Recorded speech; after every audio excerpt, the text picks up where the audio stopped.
But যাবেন কোথায়? এই মুহূর্তে যদি প্রবেশ করতে যায় সেখানেও ব্যর্থতা থাকবে এবং আপনার অল এবার লং ডিস্টেন্স থেকে ব্লেডের কিছু থ্রোয়েবল চার্জ করা দেখা যাচ্ছে, বাট মানুষ শটগুলো কানেক্ট না করলেই আই গেস বেটার একটু অপেক্ষা করতে পারে। তাকে চার্জ করলেই কিন্তু এখন মুশকিল রয়েছে, প্রথম প্লেয়ার ডাউন হয়ে যাবে, আরো কিছু চার্জ, আরো কিছু পয়জন থ্রো।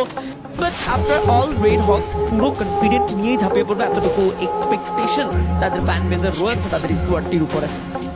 একটি ঘরের আড়ালে রয়েছে রেইজা, আবার গ্রাউন্ড ধরে উঠে আসবেন প্লেয়াররা এন্ড ব্লেডা, তবে উপর থেকে এই 590 কিছু কানেকশন বিল্ড আপ করবেন, অনেকটা এইচপি লুজ করেছেন নিচে থাকা প্লেয়ারটি এন্ড আই থিংক তো এবার ঘরের মধ্যে চুক্তি করে বসে থাকাই শেষ ভরসার জায়গা, কারণ বের হলেই যেন আবার গ্রাউন্ড থেকে গুড বাই জানানো হবে। বাট ওপেন ফিল্ড মারুফের জন্য আর কার্যকরী ছিল না। Last shooting Red Hawks versus Red, once again 4v4 battle, যেটা নিয়ে কথা বলছি অনেকটা সময় ধরে।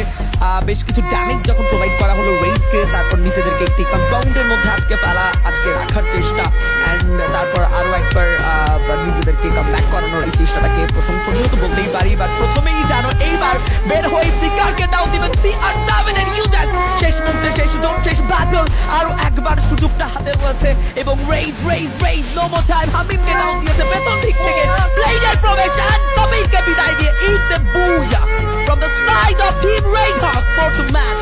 Another surprise, Raidhawks করে দেখিয়েছেন তাদের সেই চমৎকার কার্যক্রম। League are the most valuable athletes in this match and